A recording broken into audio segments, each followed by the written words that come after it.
Hi guys, मैं हूँ RJ said और आप सुन रहे थे मेरे साथ एवरी मोमेंट वॉज यू भाग 14। राजवेंद्र जी और आदर्श वहां से अपने घर की ओर निकले।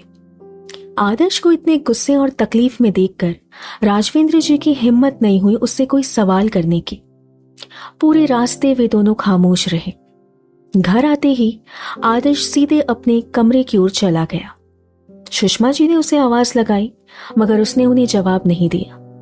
फिर राजवेंद्र जी के अंदर आते ही सुषमा जी ने पूछा, आ गए आप? और ये आदर्श को क्या हो गया है? आते ही सीधा ऊपर अपने कमरे की ओर क्यों चला गया? आपने उसे कुछ कहा तो नहीं? मैं भला उसे क्यों कुछ कहूंगा? राजवेंद्र जी ने कहा, ठीक है, आप दोनों फ्रेश अप हो जाइए, मैं आप दोनों के लिए गर्मा गर्म खाना लगाती हूं।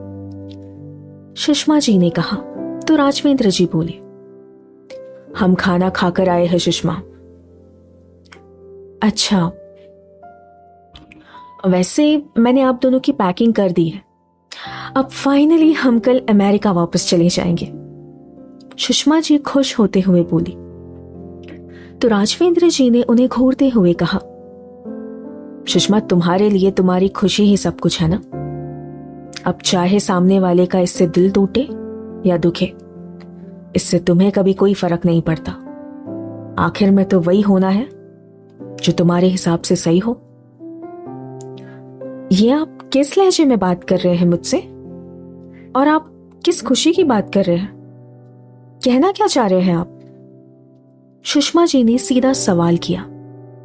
इस बार राजवेंद्र जी ने थोड़ा रूखे स्वर में कहा, सुषमा, हम इस बारे में कल सुबह बात करेंगे। कहकर राजवेंद्र जी बिना बात को आगे बढ़ाए वहां से चले गए, क्योंकि इस वक्त अगर वे पाखी के बारे में कुछ कहते तो सुषमा जी रात के इस पहर हंगामा खड़ा कर देती। इसीलिए उन्होंने कल सुबह बात करना ही सही समझा। सुबह सुबह सुषमा जी तैयार होकर अपना सारा सामान पैक करके ड्राइंग हॉल में आई, जहां राजवेंद्र जी चाय पीते हुए कुछ फाइल्स चेक कर रहे थे। सुषमा जी ने उन्हें बैठे देखा तो वे उनके पास आई और बोली, अरे, आप अभी तक तैयार नहीं हुए? अगले 2 घंटे में हमारी फ्लाइट है और आप अभी तक चाय की चुस्कियां लगा रहे हैं। राजवेंद्र जी ने सुषमा जी की ओर एक नजर देखा, फिर अपने फाइल्स पर काम करने लगे। तो इस बार सुषमा जी थोड़ा रूखे स्वर में कहने लगी, मैं आपसे बात कर रही हूं, क्या आपको सुनाई नहीं दे रहा? सुषमा, मैंने हमारी फ्लाइट कैंसिल कर दी है। राजवेंद्र जी ने फाइल्स के पन्ने पलटते हुए कहा, व्हाट? आपने हमारी आज की फ्लाइट कैंसिल कर दी है? मगर क्यों? सुषमा जी ने चिढ़कर पूछा। तो राजवेंद्र जी बोले, क्योंकि अब भी कुछ चीजें हैं जो सही होनी बाकी है। ये सुनकर सुषमा जी का दिमाग खराब हो गया, तो वो गुस्से से बोली, होश में तो है आप? अब कौन सा काम आपका पेंडिंग है यहां पर? देखिए, आपने हमें 1 हफ्ता कहा था तो हम रुक गए, अब बस बहुत हुआ। और यहां ऐसा कौन सा काम है आपका जो खत्म होने का नाम ही नहीं ले रहा? ऊपर अपने कमरे में आदर्श खिड़की के पास खड़ा था। तभी मालती ने आकर कमरे का दरवाजा नॉक किया। दरवाजा खटखटाने की आवाज से आदर्श की तंद्रा टूटी। उसने पीछे मुड़कर मालती को देखा तो उसे अंदर आने को कहा। मालती ने अंदर आते ही कहा, आदर्श बाबा, मैडम आपको नीचे बुला रही है। उन्होंने मुझे आपका सारा सामान सूटकेस में पैक करने के लिए भेजा है। सामान पैक क्यों? मैं कुछ समझा नहीं। आदर्श ने सवाल किया। आपको नहीं पता, आज तो आप लोगों की फ्लाइट है अमेरिका की, मालती ने कहा। यह सुनकर आदर्श खुद से बड़बड़ाते हुए मालती से बोला, shit, how can I forget this? तुम यहां से जाओ, मैं मॉम से बात कर लूंगा। तो मालती ठीक है बोलकर वहां से चली गई। मैं पाखी से बिना बात किए यहां से नहीं जा सकता। My love story can't ends like this. कहकर आदर्श वहां से नीचे की तरफ भागा, सुषमा जी और राजवेंद्र जी से बात करने। सुषमा, मैं अपने काम की बात नहीं कर रहा हूं। इस बार मैं हमारे बेटे आदर्श की बात कर रहा हूं, जिसकी कहानी मैं ऐसे खत्म होने नहीं दूंगा, राजवेंद्र जी ने कहा। तो सुषमा जी बोली, कौन सी कहानी, कैसी कहानी? आप क्या कह रहे हैं, मेरे कुछ समझ नहीं आ रहा। तुम्हें बहुत अच्छी तरह समझ आ रहा है मैं जो कहने की कोशिश कर रहा हूं, तो अब अपना ये ड्रामा बंद कर दो प्लीज। और तुम्हें क्या जरूरत थी पाकी को इतनी खरी खोटी सुनाने की? क्या मिला तुम्हें उस मासूम सी बच्ची का दिल दुखाकर? राजवेंद्र जी गुस्से से बोले, ओह, तो असल बात यह है, क्या उस पाखी ने आपसे कुछ कहा है? देखिए, आप उसकी बातों पर यकीन मत करिए, वो बस हमारे हंसते खेलते परिवार को तोड़ना चाहती है, सुषमा जी ने कहा। अब इसके आगे कि सुषमा जी कुछ और बोलती, राजवेंद्र जी बीच में बोल पड़े। पाखी ने मुझसे कुछ नहीं कहा है सुषमा, और किसने क्या बताया है क्या नहीं, इससे मुझे कोई लेना देना नहीं है। मैं बस इतना जानता हूं कि हमारे आदर्श और पाखी दोनों एक दूसरे से बहुत प्यार करते हैं। Oh really? पाखी आदर्श से नहीं, उसके पैसों से प्यार करती है। मैं खूब जानती हूं ऐसी चालबाज लड़कियों को। और आपने सोच भी कैसे लिया कि आप किसी भी ऐरी गैरी लड़की को इस घर की बहू बनाएंगे और मैं उसे अपना लूंगी? नेवर। मैं उस सड़क छाप लड़की को इस घर की बहू तो बनने नहीं दूंगी, सुषमा जी ने कहा। तो राजवेंद्र जी सुषमा जी को समझाते हुए कहने लगे, देखो सुषमा, तुम जिसे ऐरी गैरी सड़क छाप लड़की कह रही हो, तुम्हारा बेटा उसे दिलो जान से मोहब्बत करता है। पाखी की ना सही, तुम अपने बेटे की भावनाओं को तो समझो। He is very serious about her. Serious about her? क्या आप जानते नहीं अपने बेटे को?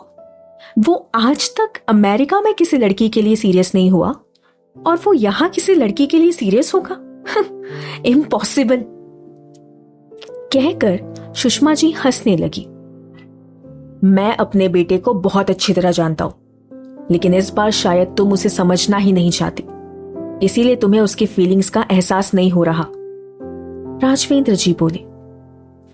मैंने जो कुछ भी किया है इस खानदान और हमारे परिवार के भले के लिए किया है, एंड जस्ट बिकॉज वो पाखी आपके प्यारे सुहास की मुंह बोली बेटी है, इसका मतलब ये नहीं कि आप उसे हमारे बेटे के गले बांध देंगे, सुषमा जी तंज कसकर बोली। तो राजवेंद्र जी बोले, सुषमा, तुम्हारी जिद और तुम्हारे फैसले हमेशा हम सबसे बढ़कर क्यों होते हैं? मगर तुम मेरी एक बात याद रखना, कुछ सोचने और करने से पहले आदर्श की आंखों में झांक लेना और एक बार उसकी दिल की बात सुनकर उसे समझने की कोशिश करना। कहकर वो जैसे ही वहां से जाने लगी, सामने खड़े आदर्श को देखकर वो हड़बड़ाते हुए घबराकर बोले, आदर्श बेटा। अब इसके आगे वो कुछ कह पाते, आदर्श वहां से जाने लगा और जाते हुए बोला, मैं आप लोगों से बाद में बात करता हूं। उसे घर के बाहर जाता देख सुषमा जी उसे रोकते हुए बोली, आदर्श, आदर्श बेटा, मेरी बात सुनो। रुक जाओ सुषमा, उसे रोकने का हक तुम खो चुकी हो। राजवेंद्र जी ने सुषमा जी का हाथ पकड़कर उन्हें रोकते हुए कहा। आदर्श हैप्पी होम पहुंचा। अंदर आते ही वो पाकी को ढूंढते हुए उसे पुकारने लगा।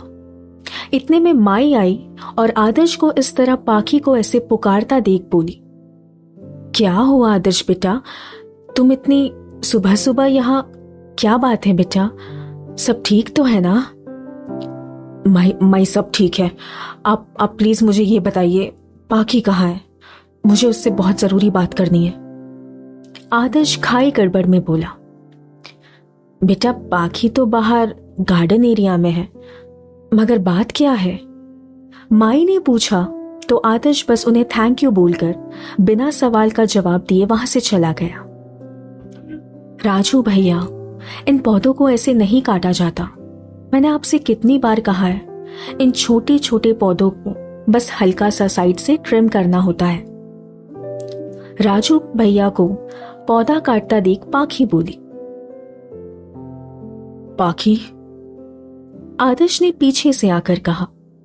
आदर्श की आवाज पाकर पाखी राजू भैया से बोली, राजू भैया आप जाइए, मैं इन्हें काट दूंगी।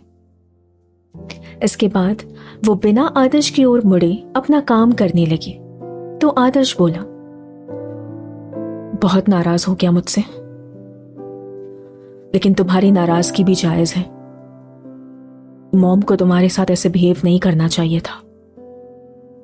मैं जानता हूं उनकी बातों का तुम्हें बहुत बुरा लगा है और उसके लिए उनकी तरफ से मैं कान पकड़कर तुमसे सॉरी बोल रहा हूं,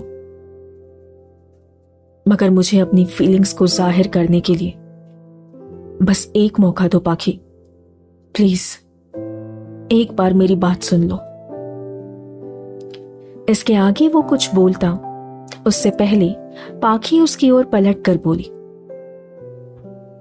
बस कर दीजिए आदर्श जी, ना मैं आपसे नाराज हूं और ना मुझे आपकी कोई भी एक्सप्लेनेशन की जरूरत है। तो आपके लिए और मेरे लिए बेहतर यही होगा कि आप यहां से चले जाएं। चला जाओ? कैसे चला जाओ?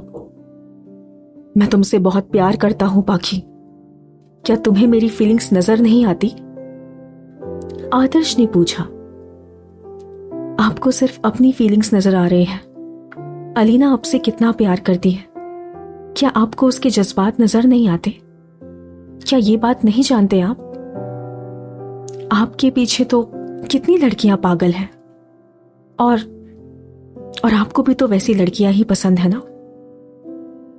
ये जो आप प्यार करता हूं के नारे लगा रहे हैं, ये कोई प्यार व्यार नहीं है। असल में ये सिर्फ एक दिल लगी है जो वक्त के साथ एक न एक दिन खत्म हो जाएगा। तो आप मेरे पीछे क्यों अपना वक्त बर्बाद कर रहे हैं? पाखी ने थोड़ा कड़वे स्वर में कहा। तो आदर्श का सब्र का बांध भी टूटा और वो गुस्से में पाखी के दोनों बाजुओं को पकड़ते हुए तेज आवाज में बोला, क्योंकि उनमें तुम नहीं हो। फिर अगले ही पल पाखी के चेहरे पर डर और तकलीफ देखकर आदर्श को एहसास हुआ कि उसने अपने गुस्से के चलते जाने अनजाने में उसे चोट पहुंचा दी। तो उसने तुरंत पाखी की बाजुओं को छोड़ते हुए धीमे लहजे में कहा, क्योंकि उनमें तुम्हारी सादगी नहीं है। पता है क्यों? क्योंकि तुम्हारी तरह कोई और हो ही नहीं सकता। इनफैक्ट टू बी ऑनेस्ट, मैंने तुम जैसी लड़की अपनी पूरी लाइफ में नहीं देखी। और तुम मेरी जिस फीलिंग्स को दिल लगी कह रही हो, वो दिल लगी नहीं है। ये जो एहसास मैं महसूस करता हूं ना जब तुम मेरे पास होती हो, वो एहसास मैंने कभी किसी के लिए महसूस नहीं किया है।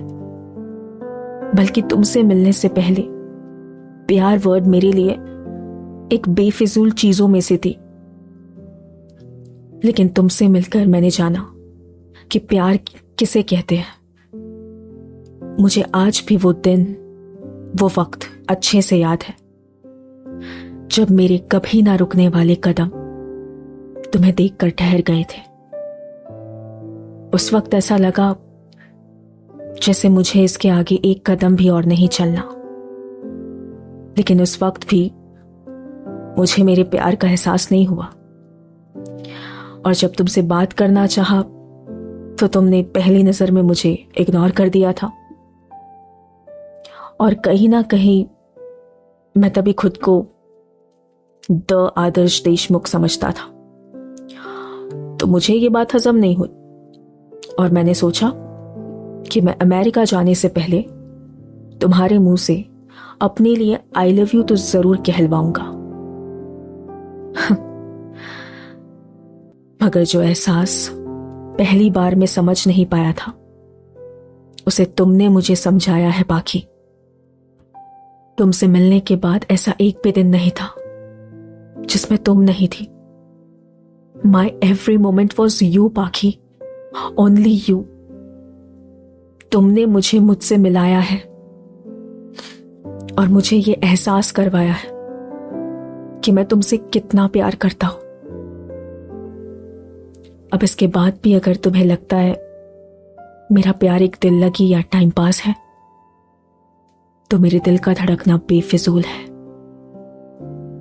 बाकी बस एक बार कह दो कि तुम मुझसे प्यार करती हो।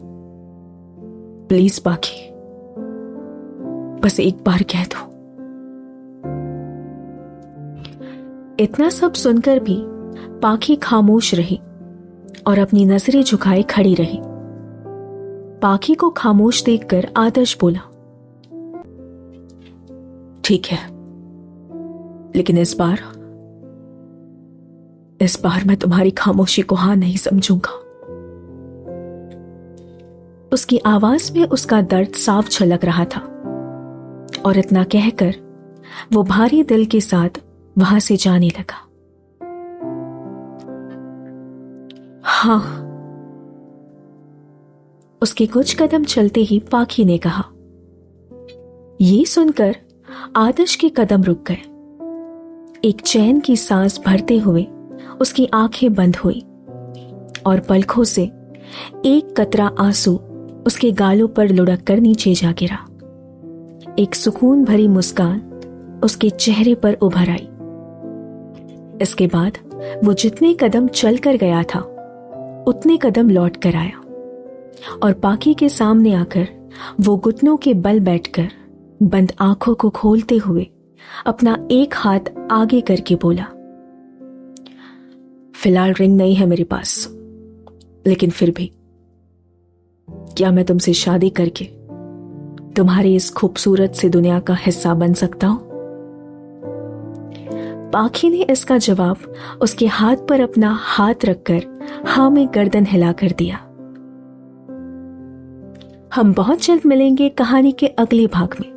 सुनते रहिए अपने आरजे सड के साथ। Every moment was you. Bye bye.